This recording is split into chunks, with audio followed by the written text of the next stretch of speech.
Fortalecidos na adversidade. Nosso tema para a carta de Pedro. Estamos sendo abençoados, estamos atravessando esta carta e entendendo a mensagem dela e clamando a Deus que Ele então nos edifique nesta porção da palavra de Deus. Temos duas cartas de Pedro nas Escrituras, do apóstolo Pedro. Estamos então viajando através de 1 Pedro, a primeira carta. Hoje nós vamos focar no capítulo 2, versos 9 e 10. 1 Pedro 2, versos 9 e 10. Antes desse texto, vamos recordar aquele verso que consideramos como uma expressão que resume bem o que o apóstolo Pedro quer fazer no coração daqueles irmãos no passado, quis fazer e quer fazer os nossos hoje. Diante das lutas, adversidades que eles atravessavam, oposição à vida cristã, à fé em Cristo, Pedro diz o seguinte no capítulo 5, verso 7. Aliás, vamos dizer juntos, 1 Pedro 5, 7, juntos: lancem sobre ele toda a sua ansiedade, porque Ele tem cuidado de vocês. Uma palavra aí especial que visa encorajar o discípulo de Cristo no meio das suas lutas ao atravessar este mundo, inclusive ou especialmente em relação à sua fé. E nós vamos focar então em 1 Pedro, capítulo 2, versos 9 e 10. Vamos retroceder um pouquinho para apreciarmos e aprendermos melhor o que Pedro vai dizer nos versos 9 e 10. Vamos voltar ao verso 4 no capítulo 2. Ele diz ali: à medida que se aproximam dele, a pedra viva, rejeitada pelos homens, mas escolhida por Deus e preciosa para Ele, vocês também estão sendo utilizados como pedras vivas na edificação de uma casa espiritual, para serem sacerdócio santo. E no verso 7 ele diz: portanto, para vocês, os que creem, esta pedra é preciosa, mas para os que não creem, a pedra que os construtores rejeitaram tornou-se a pedra angular e pedra de tropeço e rocha que faz cair. Os que não creem tropeçam porque desobedecem a mensagem para o que também foram destinados. Muito bem, verso 7 e verso 8 estabelece aí uma divisão. Para vocês os que creem, e o verso 7 fala também, mas para os que não creem. Dois grupos, os que creem e os que não creem. Para os que creem, Cristo é a pedra, e a pedra angular principal, e nele cremos, nele somos edificados numa casa espiritual. Mas para os que não creem, diz o verso 7 e o verso 8, essa pedra, Cristo, é a pedra angular, a pedra basilar da nossa edificação, é pedra também, então no verso 8, de tropeço para eles, rocha que faz cair. Há um escândalo, há uma trombada entre aqueles que não creem em Cristo.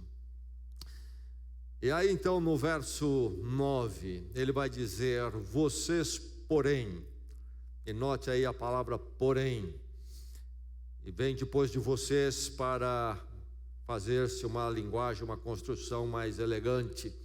Poderia ou deveria ser até no início da frase, porém vocês, porque está este verso colocando, ou ele vai colocar algo contrário ao que vem antes, contrário àqueles que tropeçam na peça Jesus Cristo, aqueles que não creem. Ele vai falar agora de vocês que creem, porém vocês. Vamos receber essa palavra do Senhor, vamos abrir o coração, vamos ouvi-la com atenção. Que Deus abençoe a sua vida nesta palavra.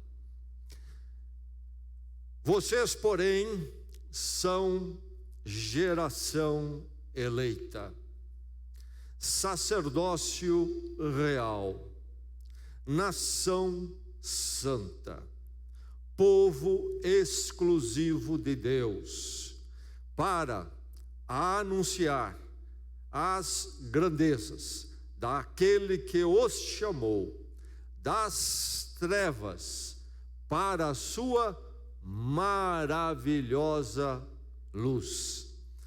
Antes vocês nem sequer eram povo, mas agora são povo de Deus. Não haviam recebido misericórdia, mas agora a receberam. Verso 9 então diz que vocês que estão na pedra viva, Jesus Cristo, são o quê?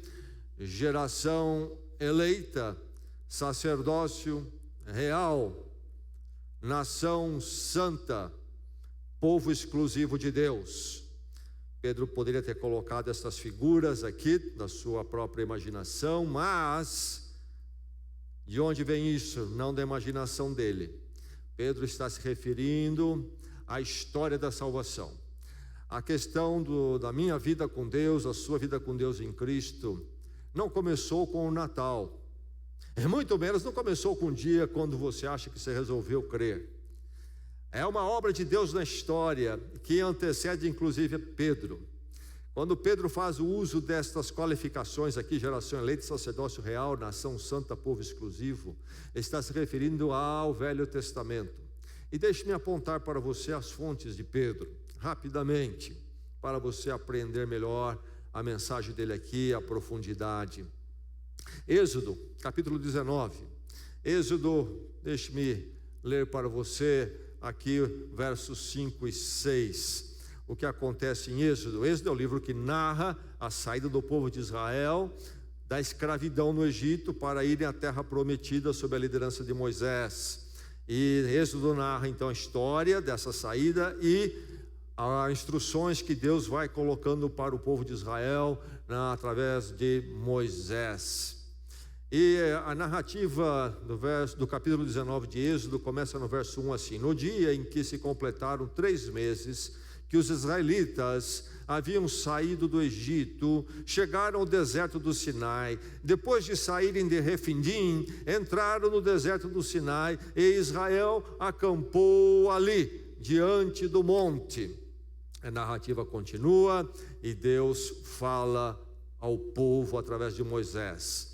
E aí no verso 5 então diz: agora se me obedecerem, Deus falando, agora se me obedecerem fielmente e guardarem a minha aliança, vocês serão o meu tesouro pessoal dentre todas as nações. Embora toda a terra seja minha, vocês serão para mim um reino de sacerdotes e uma nação santa. Estas são as palavras que você dirá aos israelitas. Então, instrução para Moisés transmitir isto. Enfim, aí está, um reino de sacerdotes e uma nação santa. O chamado de Deus para Israel, que não vai se cumprir em Israel. Israel, inclusive, vai falhar diante disto, mas se cumpre através de Jesus Cristo na igreja. Então, aí é que Pedro vai se apropriar disso e aplicar à igreja em Cristo. Outro texto usado por Pedro, ou no qual ele se baseia nessas colocações dele, está em Isaías. Isaías, então, 700 anos antes de Cristo, lá no capítulo 43, quero focar no verso 20 e 21, deixe-me começar um pouquinho antes, profecia de Isaías, as promessas de Deus transmitidas através do profeta Isaías para o povo de Israel. O povo de Israel numa hora difícil, longe de Deus, e Deus fala da esperança no futuro, da obra nova que ele faria. Isaías aponta muito para o Messias Jesus Cristo. Mas no verso 19 diz: vejam, estou fazendo uma coisa nova. Deus falando através do profeta: estou fazendo uma coisa nova, ela já está surgindo, vocês não a reconhecem? Até no deserto vou abrir um caminho e riachos no ermo, os animais do campo me honrarão, os chacais e as corujas. Por quê? Fornecerei água no deserto e riachos no ermo, para dar de beber a meu povo, meu escolhido, ao povo que formei para mim mesmo, a fim de que proclamasse o meu louvor. Ao povo que formei, meu povo escolhido, para que proclamasse o meu louvor. E também ele vai se basear no profeta Oséias, que viveu um pouco antes de Isaías e também viu um momento difícil, esteve ali presente, momento difícil do povo de Israel, quando então está longe de Deus o seu povo. E no capítulo 1 e 2 é muito interessante o livro de Oséias, do profeta Oséias, porque algo acontece na vida dele que é uma ilustração profética daquilo que acontece com o povo de Deus, o povo de Israel. Oséias casa-se com uma mulher que é infiel e inclusive envolve-se em prostituição. E então uma situação difícil, mas Deus diz para Oséias amar aquela mulher. E isso se torna uma configuração profética do relacionamento de Deus com o povo de Israel. O povo de Israel seria como a esposa, e Deus então como o marido. Mas Israel entrou em prostituição, adultério, isto é, foi atrás dos deuses pagãos e deu as costas para o seu Deus.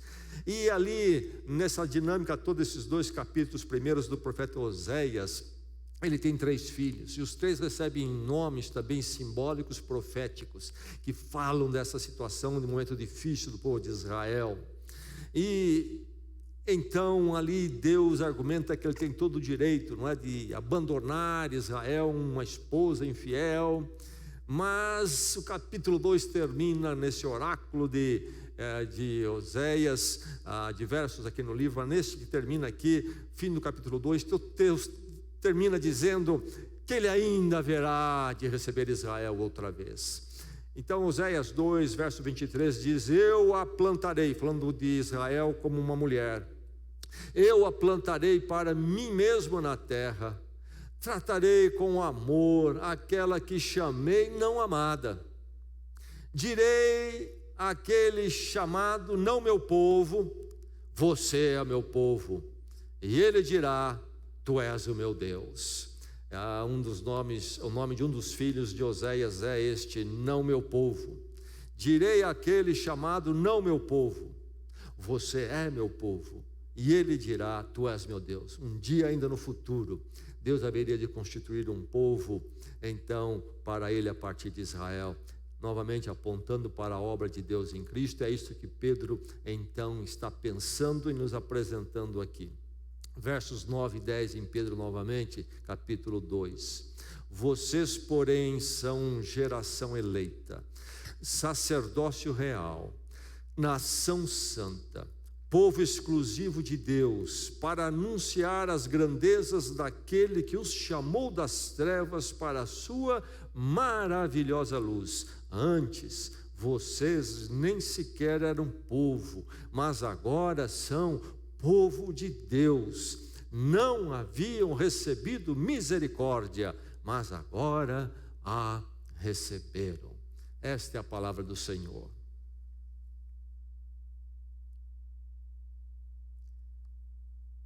Inclusivismo, inclusividade, temos destes tempos, e você já deve ter ouvido isso muitas vezes. E parece ser uma ideia interessante e até boa, porém é preciso olhar isso com muita atenção, porque esses termos usados nos nossos dias têm uma carga própria. Por detrás deles há um embasamento filosófico, político, social muito bem definido e complicado. Nós reconhecemos pelas Escrituras Sagradas que todo ser humano é digno, porque todo ser humano, homem e mulher, é criado à imagem e semelhança de Deus. Há um valor inerente, uma dignidade inerente a todo ser humano. Isso com relação ao nosso ser. Porém, a Bíblia é muito clara em dizer que, quanto aos valores éticos, morais, a forma de vivermos, há valores éticos morais exclusivos. Isto é, eles se distinguem daquilo que é rejeitado, que não deve ser aceito. Porém, nesse movimento filosófico, político e social, nós encontramos uma definição e aplicação de inclusivismo, que não é este da visão cristã. O inclusivismo vem daquela visão político-social progressista. E o que está por detrás é o pensamento do novo marxismo, neomarxismo, chamado marxismo cultural. Associado aí então à pós-modernidade, e na prática surge aquilo que é chamado de politicamente correto. Se comportar assim é politicamente correto, não se comportar desse jeito não é politicamente correto, isto é, não está aprovado diante desta visão aí. O que acontece nesse progressismo é que essa filosofia não aceita, não considera Deus. O que tem a humanidade e o secularismo aqui e agora. Então a humanidade é que constrói o seu destino, os seus valores e define aquilo que ela quer e não quer e quer ser. E então é uma visão progressista, os valores podem ser trabalhados, remodelados conforme a humanidade quiser. E aí é que eles entendem inclusivismo. Não é só uma questão do valor inerente a cada ser humano como criatura e mais semelhança de Deus, porque isso eles nem consideram. Se há algum valor no ser humano é que a própria humanidade dá. E é um perigo isso, porque amanhã depois essa ideia pode virar pela influência de alguém, como já aconteceu na história recente, no nazismo. O pensamento que dominou ali grande parte da sociedade alemã é que eles é que definiam as coisas e definiram alguns como menos humanos, já que é o ser humano quem define, perigoso. Mas enfim, aí está nos nossos dias a onda. Estamos então num progresso, numa evolução. E aí então eles misturam essa dignidade inerente a cada ser humano com os valores. E por isso é que a questão da prática homossexual, gênero, é muito falada e está no carro de frente, porque é uma ilustração maior, é a ferramenta maior para difundir esta ideia deles de que há um progresso e nós é que definimos as coisas, e chegamos ao ponto agora de definir inclusive qual é o sexo que eu quero ter. E aí lembre-se que agora já se fala em 40 opções pelo menos de gênero e proposta sexual, e eu escolho qual eu quero, e nós é que definimos isso, e todos estão bem. Então, um inclusivismo de valores nessa dimensão progressista. E aí surgem os cristãos que querem se alinhar com a cultura, e tomam esse embasamento, e vão então interpretar o evangelho e o cristianismo de uma forma progressista também. E a Bíblia e os relatos bíblicos são experiências do povo de Deus, então procurando entender melhor essa questão de Deus, e há uma evolução, há um progresso aqui também, e esse progresso continua. E eles afirmam, a Bíblia, muitos deles, há muitos tipos de progressistas cristãos. Alguns afirmam mais, outros menos, mas a grande parte deles vão afirmar a Bíblia, e se a gente escuta, a gente pensa que eles creem na Bíblia, mas o que eles pensam é muito diferente do que nós pensamos, daquilo que o cristianismo histórico sempre pensou. A Bíblia é um relato de um experimento, experiências de pessoas com Deus, e isso continua. E ela então não é bem normativa, mas uma ferramenta de mera reflexão para nós entendermos mais para onde vamos com esse progresso, esse progressismo nosso ético social. E por isso então, o grande ícone desse progressismo, a questão aí de gênero e aceitação da prática homossexual, é muito abraçado pelos cristãos progressistas, por causa dessa visão deles. E aí eles vão desaguar, alguns já estão lá, alguns estão chegando, alguns ainda vão chegar, vão desaguar em algo chamado universalismo. Isto é, Cristo morreu por todos os seres humanos e todos então estão inclusos. Um inclusivismo de salvação. Não importa, creu, não creu, está em qualquer religião por aí, está fora de qualquer religião, está no caminho aí, pior que seja, Cristo morreu por todos, todos estão inclusos, seja quem for, seja qual for a identidade sexual, seja qual for a prática sexual, todos inclusos. Mas aqui vem Pedro e diz: vocês são povo exclusivo de Deus. No verso 9. Continua o verso 10. Antes vocês nem sequer eram povo, mas agora são povo de Deus. Lembre o contexto. Começa o verso 9 com porém, vocês. E antes, os que creem e os que não creem. Vocês que creem estão sendo edificados numa casa espiritual sobre a pedra angular principal, Jesus Cristo. Os que não creem não estão sendo edificados nessa pedra angular principal, Jesus Cristo. Eles estão tropeçando nela, estão se escandalizando nela. Se há uma inclusão nas Escrituras Sagradas, essa inclusão é em Jesus Cristo. Fora dele não há inclusão. Portanto, ser incluído em Jesus Cristo é ser exclusivo e não inclusivo, no sentido em que o mundo quer. Vocês são um povo exclusivo. E a ideia aqui é a possessão de Deus, que Deus tem esse povo que pertence de uma forma especial, de forma preciosa para Ele, em distinção daqueles que não pertencem, que não são a casa espiritual. Então, meu irmão, minha irmã, nesta noite aqui, ouça a palavra, ouça de forma muito clara e em voz alta. Veja-se como povo exclusivo. Você se vê como povo exclusivo? Ou você já está confuso?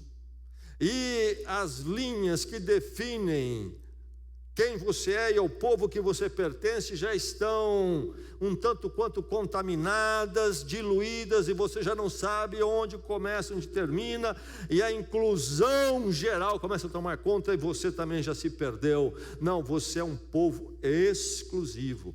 Veja-se como tal. Aqui está esta carta de Pedro, direcionada aos nossos irmãos no primeiro século. Pedro está em Roma e os cristãos que já vinham sofrendo antagonismo no império, agora vem isso intensificar. O imperador Nero põe fogo em Roma em 64 depois de Cristo, queima Roma e culpa os cristãos, diz que foram eles que puseram fogo. Então o antagonismo em relação à fé cristã, os cristãos cresce no Império Romano. Pedro está em Roma e ele escreve aos cristãos do norte da Ásia Menor, a Turquia hoje, estão lá passando o quê? Passando um momento difícil para a fé cristã. Estão oprimidos, perseguidos. A cultura e a sociedade se volta contra eles. Eles têm uma proposta de vida e visão que não caminha com os valores da cultura e da sociedade. E eles precisam nesse momento saber quem eles são, para que possam resistir à pressão do lado de fora, que quer engolir, quer incluir todo mundo no mesmo balaio.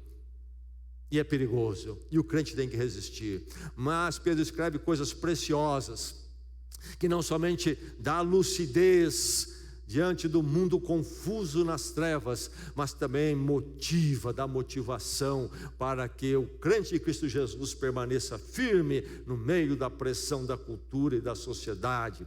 Veja-se como povo exclusivo. A sua convocação é especial, foi especial. Por isso que você é povo exclusivo, porque você ouviu uma convocação especial. O verso aqui diz, o verso 9, que nós somos então essa geração eleita, esse povo exclusivo. E aí ele diz, aquele que os chamou das trevas para a sua maravilhosa luz. Das trevas para a sua maravilhosa luz. Mas como é que isso aconteceu? Como é que eu um dia fui das trevas para a maravilhosa luz? Ele os chamou. Ele os chamou. Uma intervenção divina, uma obra divina, um chamado divino, especial. Estava eu nas trevas, e aí então, eu como sou um auto-iluminado, eu como sou alguém de um discernimento mais apurado, percebi que eu estava nas trevas, e disse para mim mesmo, vou para a luz. De jeito nenhum. Realmente houve um dia em mim a compreensão, porque senão não teria vindo. Mas a minha compreensão aconteceu porque Deus me chamou a uma obra divina na minha vida.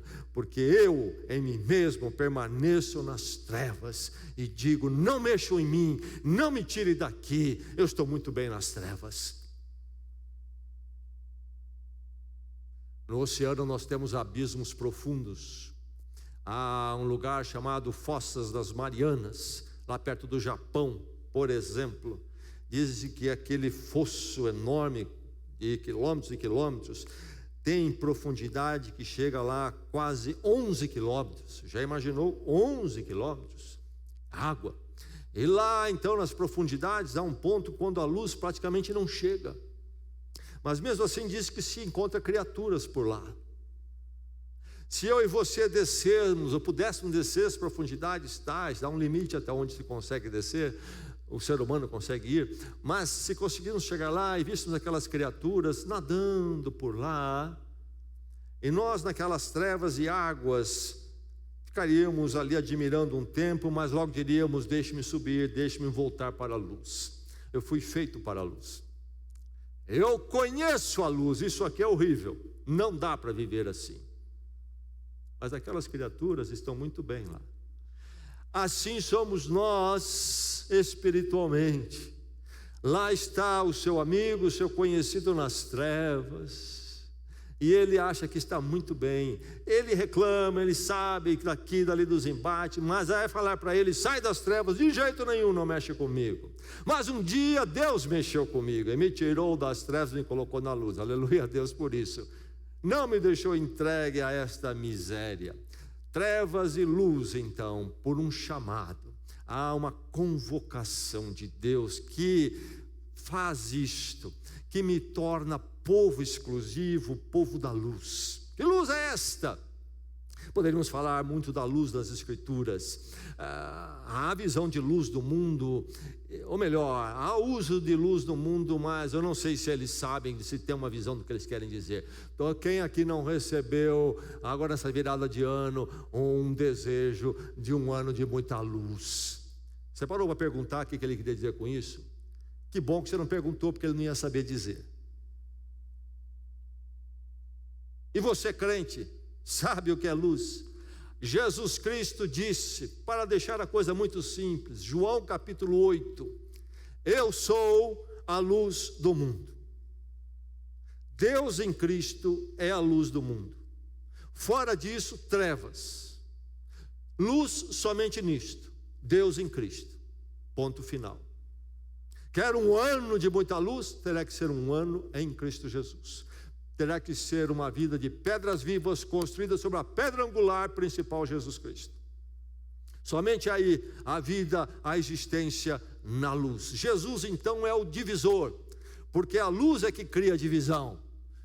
Todos nós fomos já alunos da física elementar e aprendemos que trevas tem por definição ausência de luz, ela não é nada.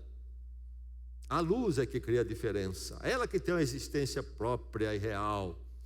Jesus Cristo é a luz, fora dele é o abismo e o nada. Jesus é esse divisor.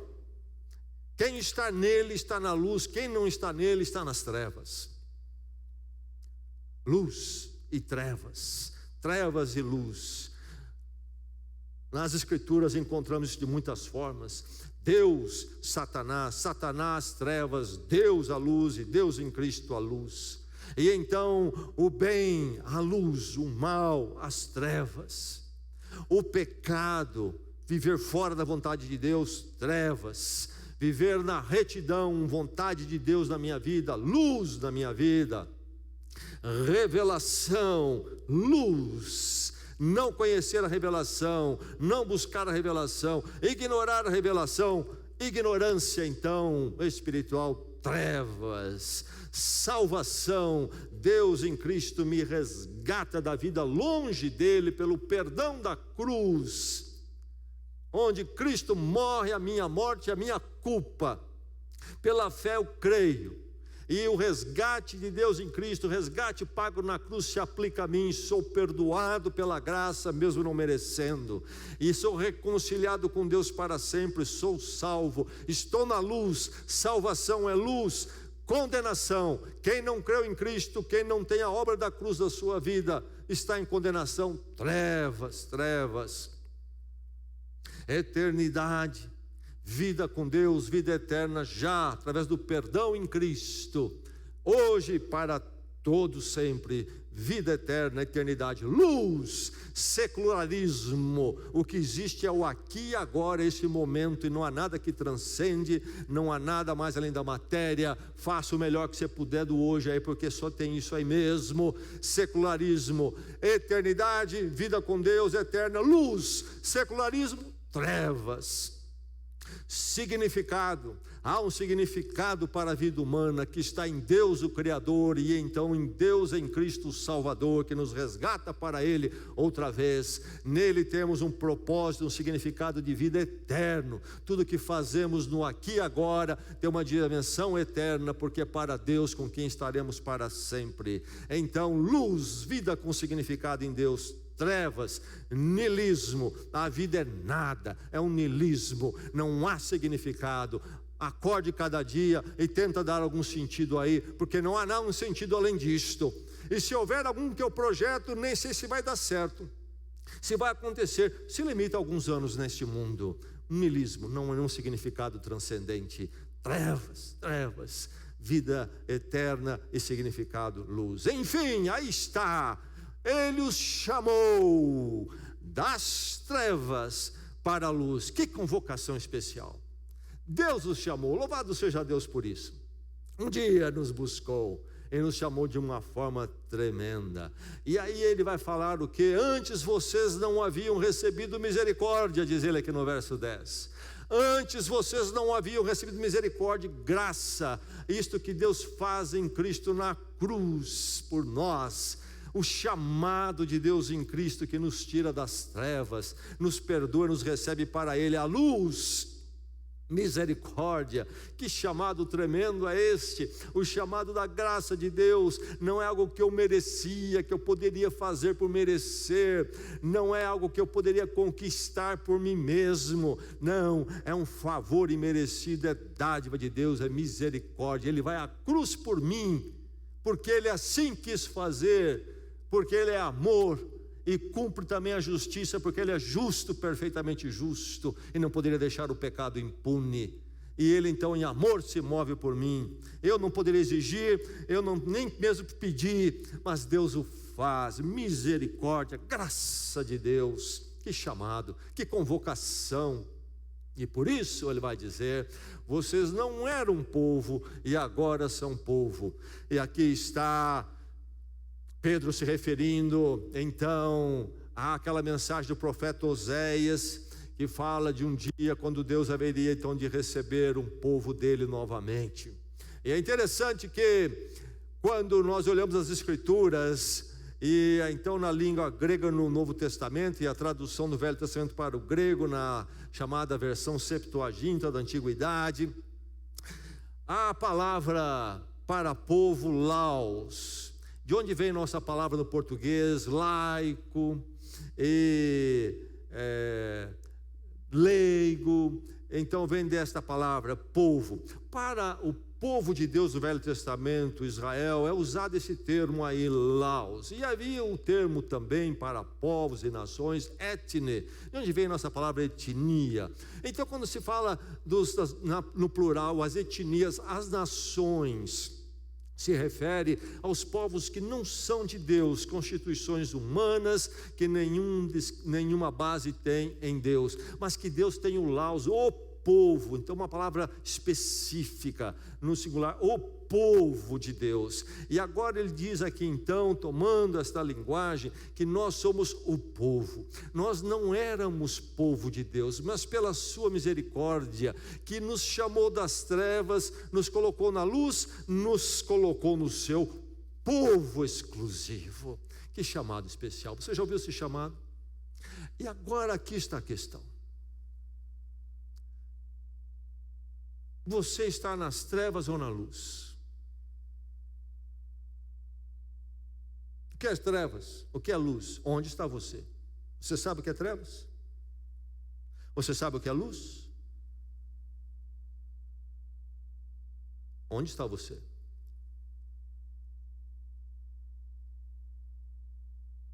O mundo, na sua maior parte, está nas trevas. Eu disse que em João 8 Jesus eu sou a luz do mundo, mas em outros lugares ele usa a figura da luz. No capítulo 3 de João ele usa novamente, ou antes do capítulo 8, a ilustração da luz. E depois da conversa com Nicodemos, aquele homem religioso importante de Jerusalém,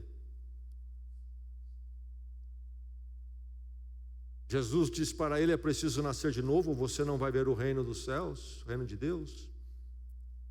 Depois Jesus continua falando ali na argumentação do evangelista, e Jesus diz que os homens amam mais as trevas, e que eles não querem vir para a luz. Jesus diz isso ali, capítulo 3 de João. Os homens não querem vir para a luz, para que suas obras não sejam expostas. Onde está você? Você está na luz, e você tem uma percepção das trevas. Você é como aquele animal marinho lá nas Fossas Marianas, onde não há luz, não conhece a luz, está confortável naquela coisa horrível das trevas, porque não conhece luz, então acho que está bem ali.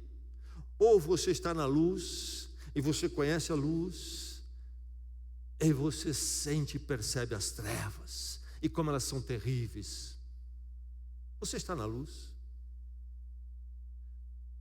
Eu espero que no coração e na vida de cada um aqui, esse chamado de Deus tenha chegado já um dia, e que todos aqui possam dizer: eu ouvi o chamado, um dia eu estive nas trevas, mas pela misericórdia de Deus, não estou mais, Ele me chamou e me colocou na luz, louvado seja Deus. E se alguém que não pode dizer isso, quiser essa seja a noite, que você possa sair daqui acertado com Deus em Cristo, entregando a sua vida transformada para viver na luz. É algo maravilhoso conhecer a luz. É belo. Veja-se como povo exclusivo. Você tem uma convocação especial. Você é exclusivo porque você foi convocado de uma forma muito especial. E agora então, você é um povo exclusivo porque você tem privilégios distintos. Tendo sido levado das trevas para a luz pela misericórdia de Deus em Cristo, agora você é povo, você é um povo exclusivo com privilégios distintos. Aqui diz ele, no verso 9, vocês são geração eleita, geração eleita. Então, no uso do Velho Testamento, se referiria ao chamado de Deus de Abraão e a formação de Israel numa forma sanguínea, por isso geração, mas Deus vai mostrar que não é uma questão sanguínea, acima dela uma questão espiritual, uma geração espiritual. E agora na igreja isto é pleno, é completo.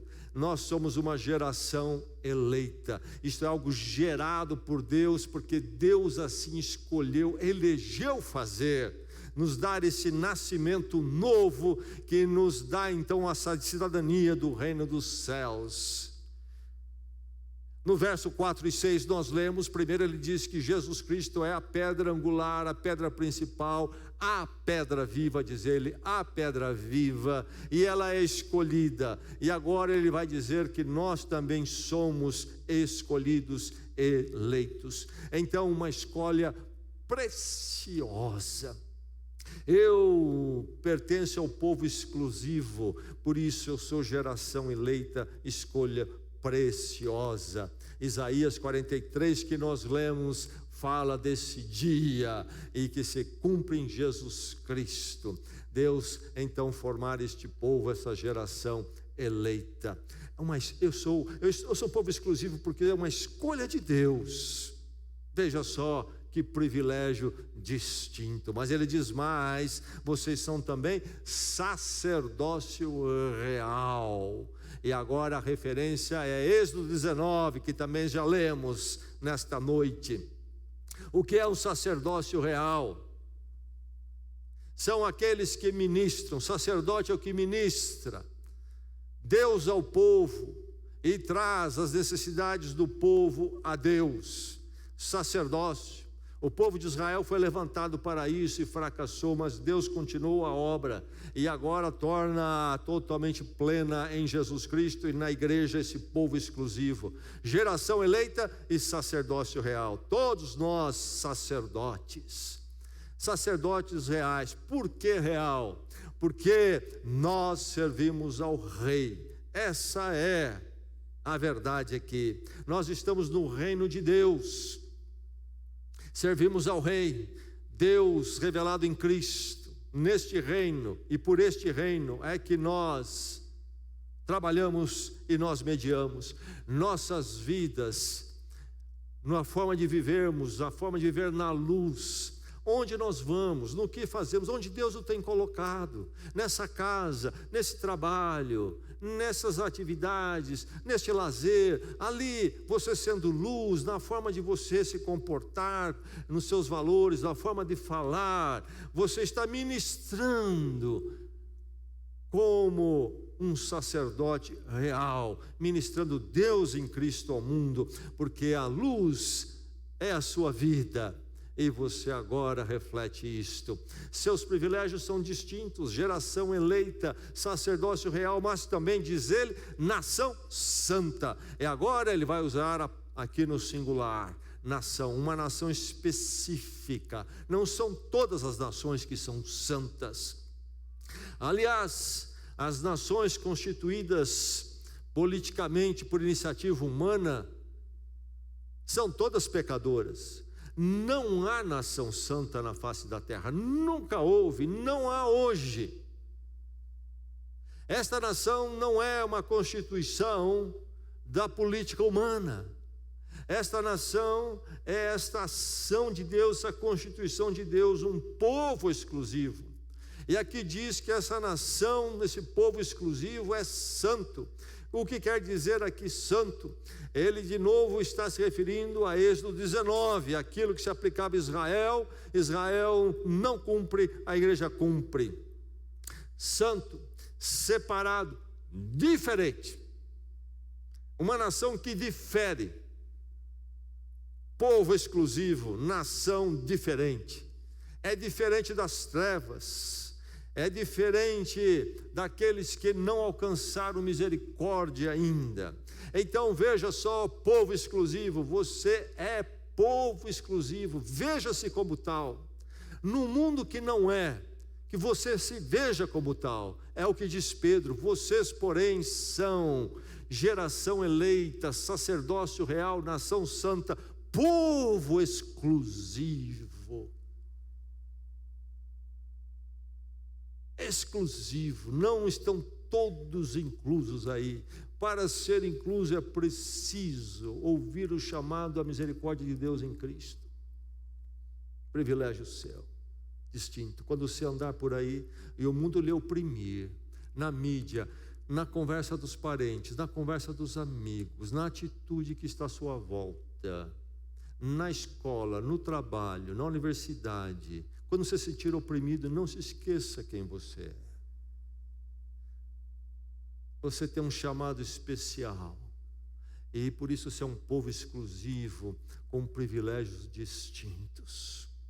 Não se veja menor diante das trevas. Não se veja como perdedor diante das trevas. Você é privilegiado. Lembra-se disso. E você possa então se ver acima e você resistir aos embates e permanecer na luz. Eu sou um povo exclusivo. Veja-se como povo exclusivo, nesses privilégios distintos, mas lembre-se, você é um povo exclusivo, que você tem também um propósito singular, um propósito único, que só o povo exclusivo de Deus tem esse propósito. Há muitas instituições no mundo, nações, ONGs, etc., empresas, empreendimentos, cada um tem o seu propósito, mas há um propósito que pertence a esse povo exclusivo, porque é um povo exclusivo, é um propósito exclusivo. Diz ele que nós fomos constituídos como povo exclusivo para anunciar, verso 9, as grandezas daquele que os chamou. Para, propósito, palavra que indica propósito, para anunciar. E o verbo aqui anunciar é este mesmo que nós estamos pensando: proclamar, apregoar, divulgar, não para guardar, para apregoar, proclamar, divulgar, anunciar. O quê? Vamos anunciar o quê? Uma conversa vazia? Vamos anunciar aquilo que as ciências humanas estão tentando anunciar e não conseguem resolver os problemas humanos? Não. As grandezas. De quem? Daquele que os chamou das trevas para a luz. Grandeza. Esta palavra grandeza é a palavra que melhor traduzida poderia ser virtudes sublimes, transcendentes, tremendas, maravilhosas. Por isso que ele vai chamar inclusive aqui da maravilhosa luz. Nós devemos anunciar essas grandezas. Que grandezas então são essas? Primeiramente, o caráter de Deus, atributos divinos, aquilo que é inerente a Deus, e há muita coisa, mas podemos colocar duas: um Deus justo, santo, que não se pactua com o mal de forma nenhuma, com a injustiça de forma nenhuma. E ele condena até a justiça perfeita ser executada. Mas que também é amor. É que por isso ele vem em Cristo por nós. E na cruz a justiça e o amor de Deus se encontram. A justiça é satisfeita e o amor de Deus prevalece. Que grandeza, que obra. Podemos falar das grandezas de Deus como Criador, sim, mas aqui Pedro foca especialmente nesta, porque ele fala proclamar das grandezas daquele que os chamou. Esta obra de Deus em Cristo que nos chama das trevas para a luz. Então, anunciarmos a grandeza de Deus em Cristo, do Deus que veio andar entre nós, encarnado em Cristo e veio para a cruz. Devemos anunciar isto. Como é que nós anunciamos isto? Nós anunciamos isto primeiramente na nossa vida transformada, quando o nosso viver, nosso agir, nosso comportar reflete que nós ouvimos o chamado e que nós estamos na luz agora, e nós temos um jeito diferente de nos comportar, não simplesmente por causa de algo que é chamado behaviorismo, mudamos, condicionamos o exterior, mas porque o nosso coração foi mudado. Nascemos de novo, morri com Cristo, no Cristo ressurreto nasci de novo. Sou do reino da luz agora. Sou geração, nova geração e geração eleita. Mas não somente na minha forma de viver, diferente, distinto. Vivo no meio das trevas. O meu colega daqui está nas trevas, o colega dali está nas trevas, na universidade, na escola, no ambiente profissional. Talvez dentro da minha casa está aqui um meu irmão, quem sabe prezado a mim, meu irmão, mas está nas trevas, eu estou na luz. Mas eu tenho o jeito da luz. Mas não somente na ação, mas também nas colocações, na forma do falar, nos valores, nas verdades, no modo de enfocar os problemas da vida. os conflitos, inclusive. Como é que eu proclamo isso? Então, na minha forma de ser e agir, na minha forma de falar, e sempre que eu tenho oportunidade, na minha forma de proclamar. Por que você age assim? Por que você é assim? As trevas perguntam e você responde: um dia a luz de Deus em Cristo chegou à minha vida. E sem Cristo a luz eu não seria o que eu sou. E você pode, havendo possibilidades, então proclamar, anunciar a grandeza daquele que o chamou das trevas para a luz. Isto acontece na vida do discípulo de Cristo, mas veja que Pedro coloca tudo isto aqui num plural. Somos povo escolhido. Isto é, Pedro não diz você é uma pessoa exclusiva. Ele diz vocês são povo exclusivo. Se eu sou uma pessoa exclusiva de Deus, então eu necessariamente sou, porque eu sou parte do povo exclusivo. Então eu anuncio as grandezas, não somente na minha individualidade, mas também necessariamente na coletividade. Vocês são pedras vivas sendo edificados numa casa espiritual. Quando nos encontramos como igreja e povo de Deus e nós cultuamos, nós pregamos a palavra, nós estamos anunciando as grandezas daquele que nos chamou, todos nós, nos chamou das trevas para a luz. Quando nós cultuamos como povo de Deus, sempre anunciamos as grandezas e falamos delas. E nós voltamos a elas tantas vezes quanto isto for necessário até que Cristo retorne. Propósito singular: anunciar, proclamar. Você é povo exclusivo, você proclama, anuncia.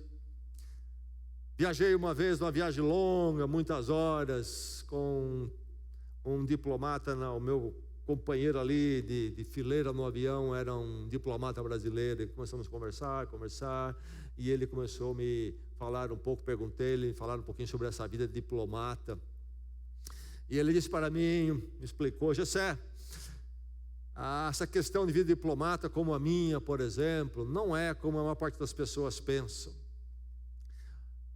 O Brasil, parece-me que hoje tem por volta aí de 195 países com os quais o Brasil tem relações diplomáticas.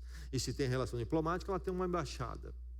E até possivelmente consulados, que seriam então representações da embaixada em outros pontos do país. A embaixada sempre na capital do país. E ele me disse: quando se fala em ser diplomata como eu sou, as pessoas pensam: vou trabalhar na Embaixada Brasileira de Paris, vou para a Embaixada Brasileira de Londres, vou para a Embaixada Brasileira de Washington. São 195. Ele disse: a maior parte são embaixadinhas. E a gente é escalado para um dado país, você chega lá. O que é embaixada? É uma salinha de segunda categoria, uma escrivaninha. É a embaixada do Brasil. E a gente é designado para isso. Países pobres, a maior parte. Ele falou para mim de um país onde ele serviu, que era uma salinha muito pobre, uma mesa, e havia uma goteira que pingava no meio da sala. Tinha que pôr um balde.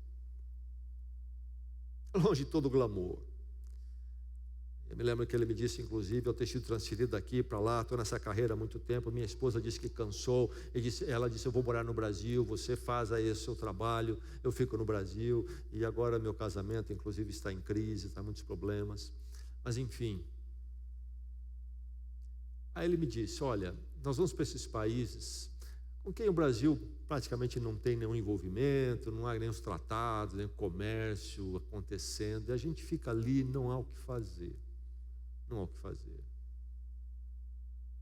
Aliás, ele disse: o que nos ocupa é o seguinte, é que na capital desses países, assim como a Embaixada do Brasil, a Embaixada de muitos outros países.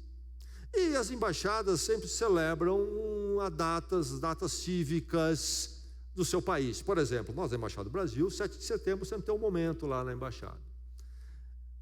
E é o que se faz? Quando uma embaixada celebra uma data cívica do seu país, convida os outros embaixadores.